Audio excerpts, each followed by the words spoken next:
Sinyal tersebut mendorong penguatan dolar Amerika Serikat dan menekan daya tarik logam mulia. Pemirsa, harga emas berbalik melemah pada perdagangan Rabu setelah The Federal Reserve mempertahankan suku bunga acuan, sekaligus mengisyaratkan kemungkinan kenaikan biaya pinjaman sebelum akhir tahun. Sinyal tersebut mendorong penguatan dolar Amerika Serikat dan menekan daya tarik logam mulia. Pasar emas di pasar spot turun 0,7% ke level 4.299 per ons, sementara kontrak berjangka emas Amerika Serikat ditutup menguat 0,6% ke posisi 4.381 per ons. Proyeksi terbaru The Fed menunjukkan 9 dari 19 pejabat bank sentral kini memperkirakan suku bunga acuan masih perlu dinaikkan pada 2026 dan proyeksi tersebut diumumkan bersamaan dengan keputusan The Fed untuk mempertahankan suku bunga pada kisaran 3,5 hingga 3,75%. Kita ke informasi terkait dengan PT Timah Tbk resmi mengumumkan rencana pembagian dividen tunai tahun buku 2025 dengan total nilai mencapai 656,81 miliar rupiah. Ya, total dividen yang dialokasikan tersebut setara dengan Rp88,18 per saham. Emiten pertambangan timah anggota holding BUMN Mine ID, PT Timah Tbk resmi mengumumkan rencana pembagian dividen tunai tahun buku 2025 dengan total nilai mencapai 656,81 miliar rupiah.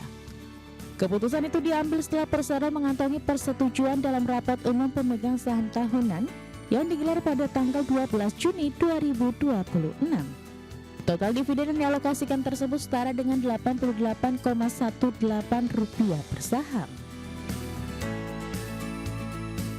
Adapun kinerja keuangan tahun 2025 lalu yang didasari pembagian dividen ini menunjukkan Persero membuka laba bersih sebesar Rp1,31 triliun.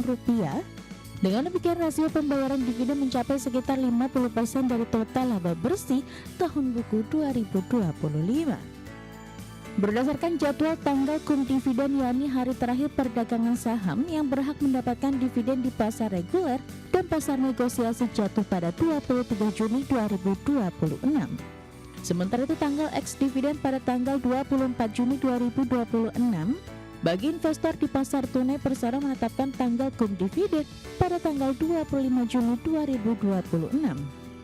Lalu disusul oleh tanggal ex dividen pada tanggal 26 Juni mendatang. Lebih lanjut, tanggal daftar pemegang saham atau recording date yang berhak atas dividen tunai ini jatuh pada 25 Juni 2026 hingga pukul 16.00 waktu Indonesia Barat. Adapun dividen akan dibayarkan pada 10 Juli 2026. Berbagi sumber IDX Channel. Ya pemirsa, kita ke informasi berikutnya. PT Merdeka Battery Materials Tbk berencana untuk melakukan pembelian kembali saham atau buyback sebanyak-banyaknya 1,54 miliar saham dengan alokasi dana 1,46 triliun rupiah. Dalam keterbukaan informasi Bursa Efek Indonesia, perseroan menyatakan buyback akan dilakukan secara bertahap dalam waktu 3 bulan. Manajemen mengungkapkan bahwa pembelian saham akan dilakukan pada harga yang dianggap baik dan wajar oleh perseroan dengan memperhatikan ketentuan yang berlaku. Perseroan memastikan bahwa sumber dana yang akan digunakan untuk pelaksanaan pembelian kembali saham memenuhi ketentuan POJK dan perseroan memperkirakan pelaksanaan buyback tidak akan mengakibatkan penurunan pendapatan dan tidak berdampak atas biaya pembiayaan perseroan. Adapun pada Selasa 16 Juni 2026, perseroan menyatakan telah melakukan buyback sebanyak 492,68 juta saham dengan total dana 237,6 miliar rupiah pada periode buyback sebelumnya.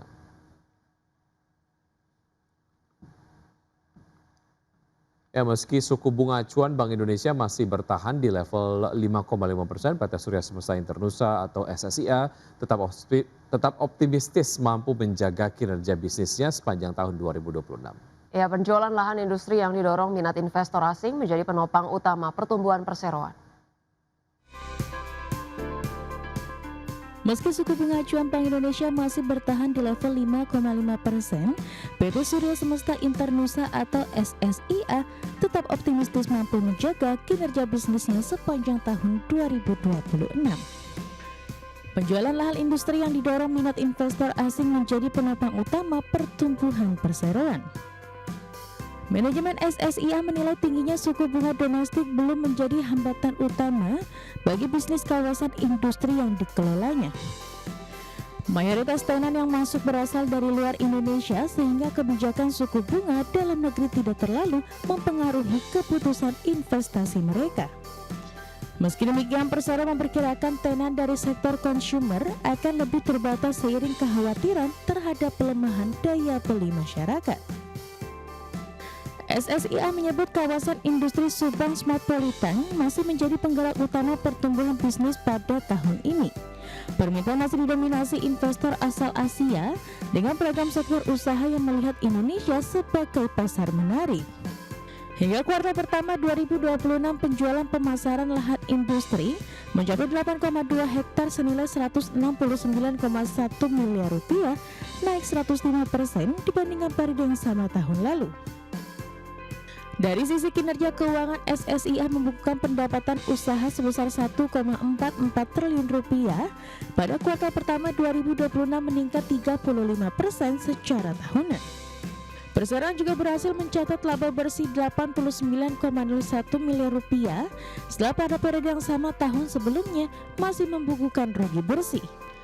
SSIA optimistis target marketing sales tahun 2026 dapat tercapai dengan peningkatan penjualan yang diperkirakan akan lebih besar pada semester kedua tahun ini.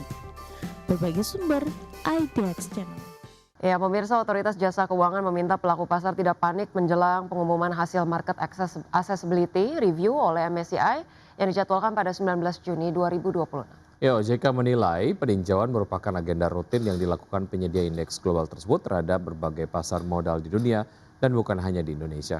Kepala Eksekutif Pengawas Pasar Modal Keuangan Derivatif dan Bursa Karbon OJK Hasan Fauzi mengatakan pihaknya telah melakukan pertemuan teknis dengan analis MSCI pada 10 Juni 2026. Dalam pertemuan tersebut, OJK telah menyampaikan seluruh informasi yang dibutuhkan khususnya terkait keterbukaan informasi dan transparansi kepemilikan saham emiten.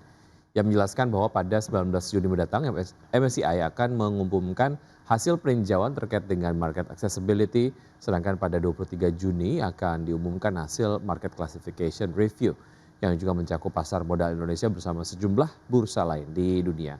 Menurutnya proses tersebut merupakan evaluasi berkala yang dilakukan oleh MSCI terhadap seluruh pasar yang menjadi acuan indeksnya, sehingga tidak ditujukan secara khusus kepada Indonesia. Untuk itu ia optimistis hasil peninjauan MSCI nantinya dapat jadi katalis untuk mendorong kembali partisipasi investor asing di pasar modal Indonesia, khususnya investor aktif yang melakukan investasi secara selektif.